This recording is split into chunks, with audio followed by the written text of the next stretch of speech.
জাকির নায়েককে দেওয়া হয়েছে বলে আমি জানি না, আমি এরকম কিছু শুনিনি। বিভিন্ন দেশের কূটনীতিকরা এবং আমরা বিভিন্ন দেশ যেটা বলছে অন্তর্ভুক্তিমূলক নির্বাচন, এই অন্তর্ভুক্তিমূলক নির্বাচন যেটা বলা হয়েছে যে আওয়ামী লীগটাই আসলে নির্দেশ করে, এই জায়গায় আপনাদের কোনো প্রেশার আছে কিনা বিভিন্ন দেশ থেকে? যদি এটা আমার মনে হয় আপনি সঠিক জায়গায় প্রশ্নটি করেননি, অন্তত আমার কাছে এরকম কিছু নেই। সরকারি বা রাষ্ট্রীয়ভাবে কোনো আন্তর্জাতিক পর্যবেক্ষককে আপনারা আমন্ত্রণ জানাবেন কিনা, যেহেতু একটা ক্রুশিয়াল নির্বাচন আছে?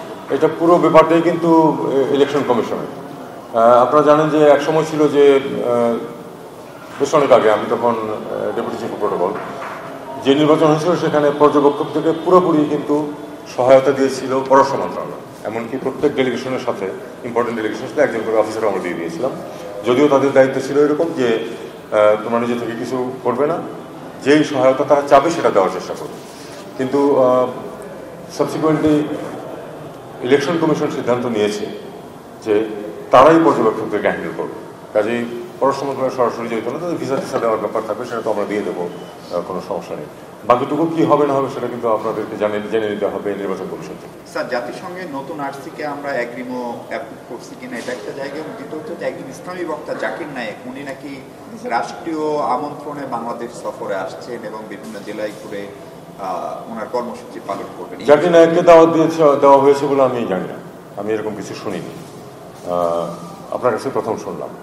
আরএফএল অডিটর, বাঁকা হয় না, ফাঁকা হয় না, আর ভাঙা এক কথায় অসম্ভব। আর প্রসেস যেটা ওই ওয়েন লুইসের পরিবর্তন, সেটা প্রসেস চলছে, এবং আমি শুধু আপনাদেরকে এটুকু বলতে পারি যে সমস্যার সৃষ্টি হয় বা কোনো কন্ট্রোভার্সির সৃষ্টি হয় এরকম কেউ আসবে না। আমি এর চেয়ে বেশি কিছু বলতে চাই না।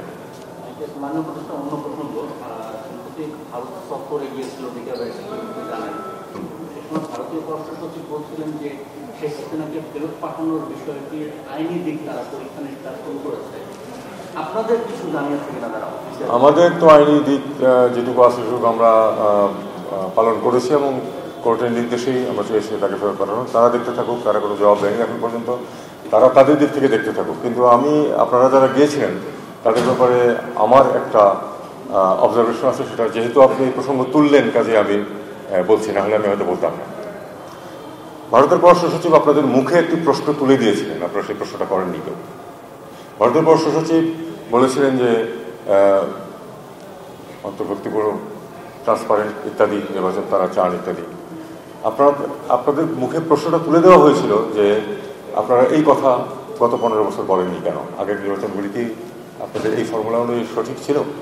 আপনারা কেউ এই প্রশ্ন তুলেন না। আমি বড় অবাক হয়েছি যে আপনাদের মধ্যে যথেষ্ট পুরনো জার্নালিস্ট অনেকে আছেন। আপনাদের উচিত ছিল এই সুযোগটা যখন উনি দিয়েছেন, আপনারা যদি নিজে থেকে কিছু এমব্রাস করতে নাও চান, যখন তিনি সুযোগটা দিয়েছেন তখন সেই প্রশ্নটা আপনাদের করা উচিত ছিল, সেটা আপনারা করেন।